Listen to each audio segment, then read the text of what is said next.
पासून सगळे डब्बे मी काढून ठेवले होते घासून ठेवण्यासाठी.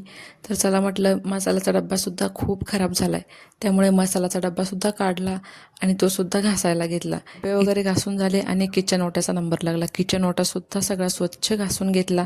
शेगडी वगैरे सगळं डीप क्लीन करून घेतली. काही मला रिकामं दिसेल मी ते सगळे डब्बे घासून घेतले, काही रिकामे करून घासून घेतले. आता ही जी रॅक आहे ही सुद्धा मी आता किचन ओट्यावर ठेवणार होते आणि त्यातले जे वॉलपेपर आहे ते सुद्धा कपड्यासारखे कसं कसं घासून काढले. भांडे वाळत होते. ती जी रॅक होती ती मी पहिले इथे ठेवली होती, आता तिची जागा किचन ओट्यावर जाणार आहे. फ्रीजवर कितीही स्वच्छ करा तरी पण पसारा साचतोच. हे सगळ्यांच्याच सोबत असं होत असेल प्रत्येकाच्या घरात, कारण पसारा उचलला की लगेचच फ्रीजवर जातो आणि तिथे ठेवण्यात येतो. म्हटलं सगळं स्वच्छ होतच आहे तर हे सुद्धा सगळं स्वच्छ करून घेऊया. फ्रीजसुद्धा वरतून सगळं स्वच्छ करून घेतलं. तिथलं जे प्लांट होतं ते स्वच्छ करून घेतलं आणि ती जी रॅक आहे इथे ठेवणार होते आणि ते सुद्धा पुसून सगळं वाळून मस्त झालं होतं. आता त्याच्यात जे काही बरण्या आणि डबे ठेवायचे होते ते सगळे पुसून ठेवले, कारण हे मी अगोदरच घासलेले होते त्यामुळे मला यावेळेस ते काही घासायचे नव्हते, म्हणून तसेच पुसून ठेवले.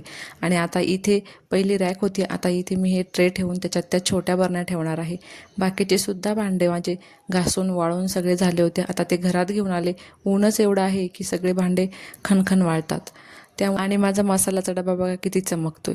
तुम्हाला जर माझे व्हिडिओ आवडत असतील तर लाईक, शेअर आणि चॅनलला सबस्क्राईब नक्की करा.